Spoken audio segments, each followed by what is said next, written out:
when my country is under missiles, under attacks each day, I can't go to this capital of these terrorists.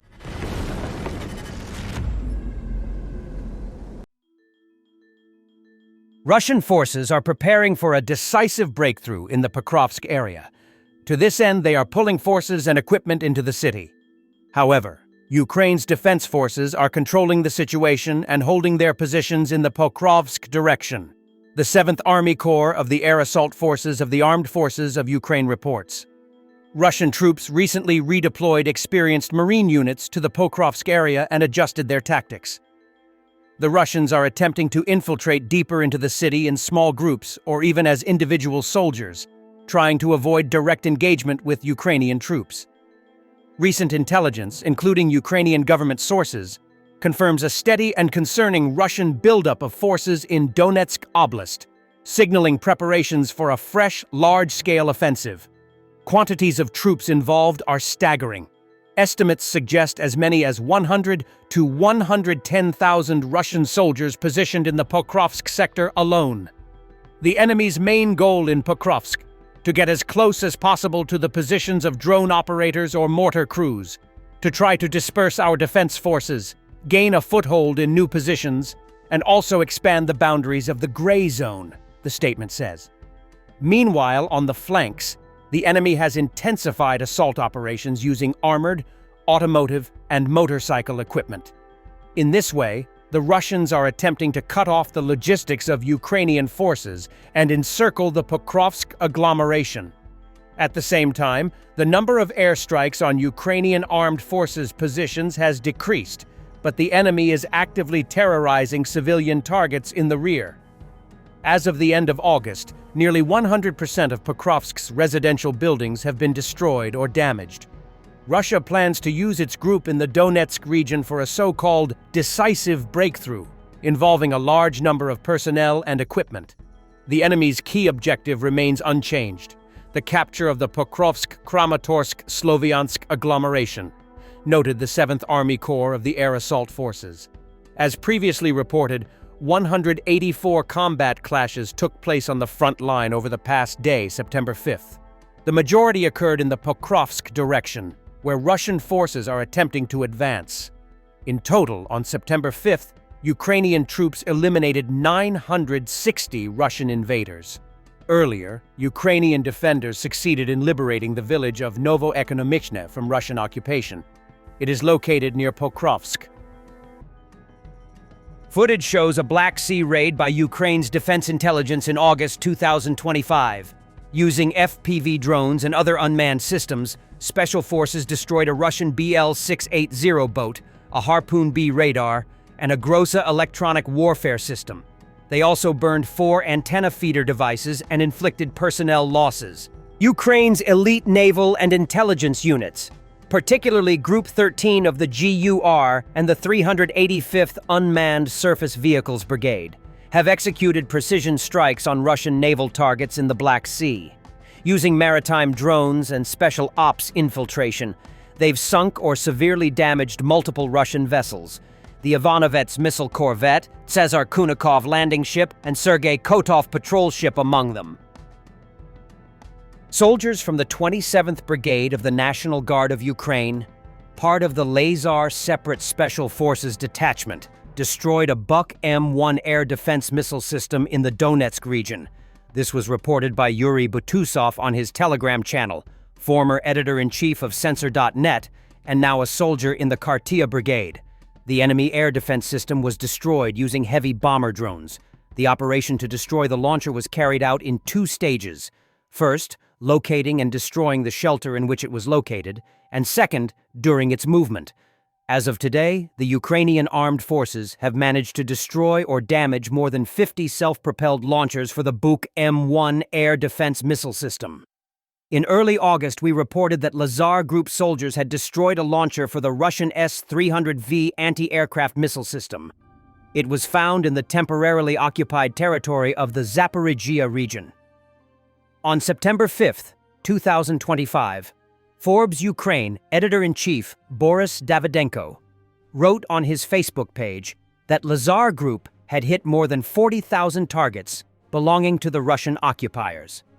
The commander of this unit is Colonel Pavlo Lazar Yelizarov of the National Guard of Ukraine, who was a producer before the large-scale invasion began.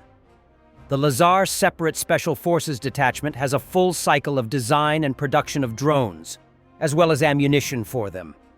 The date of the detachment's creation is unknown, but since the battles for Bakhmut in 2023, it has been one of the most effective units in the Ukrainian Defense Forces.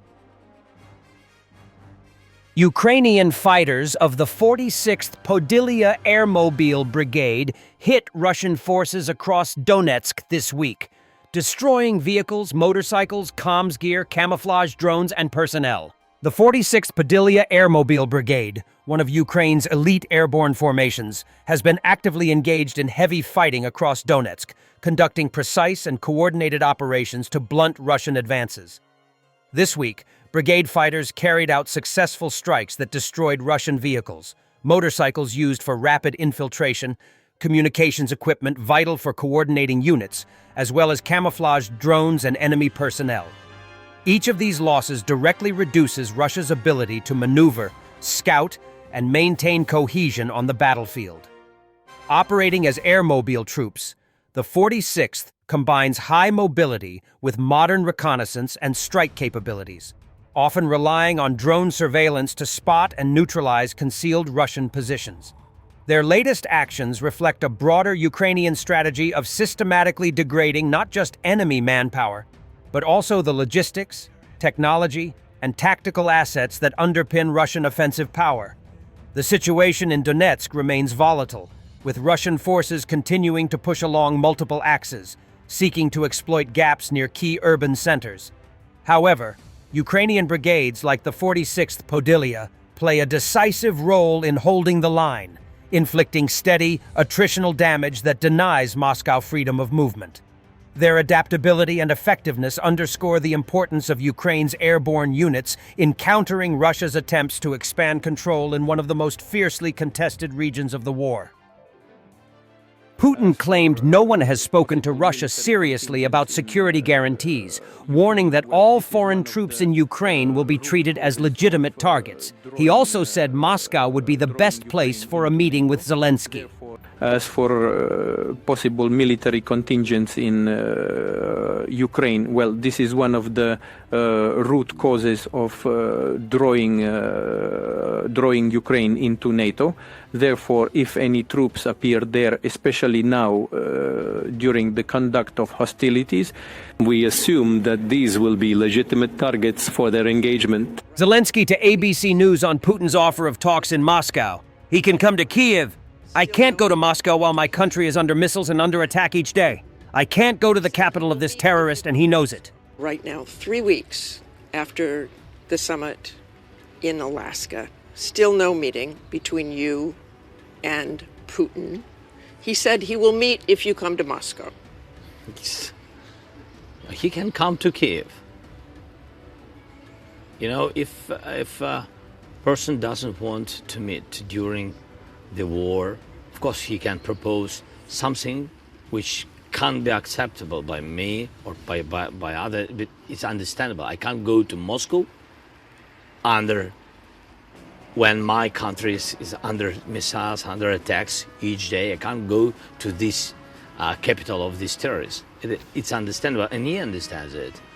It's the same proposition, as I said, that he has to come to Kiev. Yeah, so it's understandable that he is doing it to postpone the meeting. I always said we can't trust Putin. He plays games, and he's playing games with the United States. I think so, it's to my mind. Russian propagandist Skabiva, commenting on Zelensky's words about talks with Putin, suddenly announced that Putin actually could come to Kiev, and not even alone, like in 2022. Clowns, they lost 1 million soldiers, and they still have delusions about their military power. Thanks for watching, and don't forget to subscribe. Also, if you want to support Warthog Defense, please become our member and get early access to new videos, exclusive members-only videos, and become administrator in comments section. The membership link is in the description. Every day. We had a guy last week gets 6 rescues in 6 days. You know, he's doing the job every day.